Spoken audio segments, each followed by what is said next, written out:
Welcome back to the Morning Mindset. It is time for you and I to spend a little time together this morning, gathering around the truth of God's Word so that we can align our minds with what He has to say about ourselves, about the world we live in, about the people we're going to meet, really about everything. That really is the point of the Morning Mindset, is to help us get aimed in that direction for each day. If you'd like to find out more about the Morning Mindset and how you can support what I'm doing here, you can find out more at careygreen.com/mm. Let's get into it today. We're looking at Psalm chapter 5 today. And we talked a little bit yesterday about the tendency we have to complain and whether or not it's okay to complain to God about the things that are going on in your life. I mentioned yesterday that there are a handful of psalms that are referred to by theologians as psalms of complaint, where the writer is doing exactly that. They're complaining to God about the situation that they are in.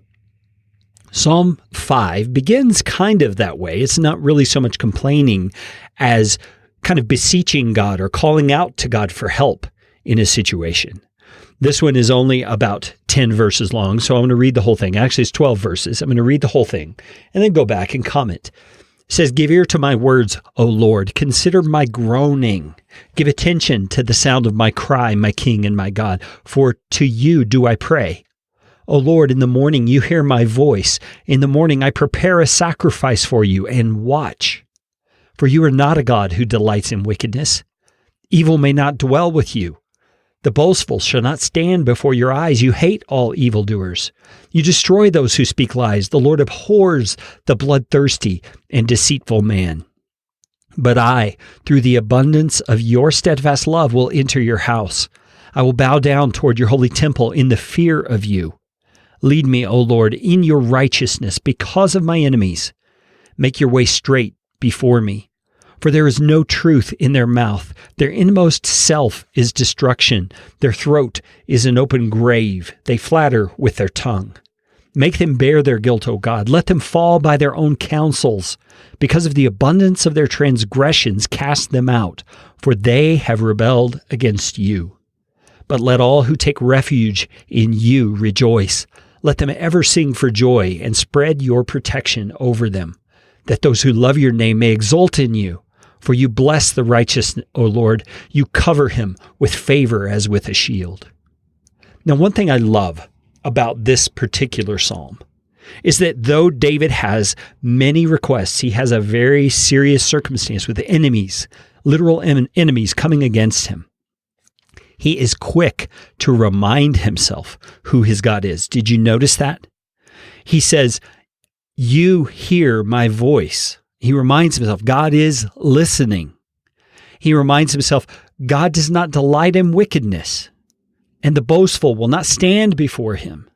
He destroys those who speak lies. You see, David is reminding himself of God's character in light of what he's experiencing. He's saying these evil things that are coming against me are things that God hates as well. Do you ever find yourself able to say that? Or do you feel doubtful about doing that? You know, I know we all want to be humble and we all want to consider that maybe we're not seeing things correctly. Maybe there is something in our lives that's wrong. But I think for most of us, in our heart of hearts, we know when we're guilty of rebellion against God. We know when we have willfully sinned against His ways. We know deep down, without much introspection, if there's something we're avoiding addressing in our lives that God would say needs to be addressed. And my friends, if you don't have that sense in your heart that you're hiding something, you're trying to avoid dealing with something, then you can confidently do what David does here. You can take your situation before the Lord and say, God, here's what's going on. And I know that you hate this too.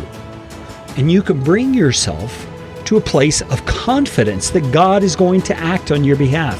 God is going to help you. And assure yourself, like David does in verse 11, that all who take refuge in God will rejoice and will sing for joy. Please take some time to ponder that today and share the Morning Mindset with someone you love.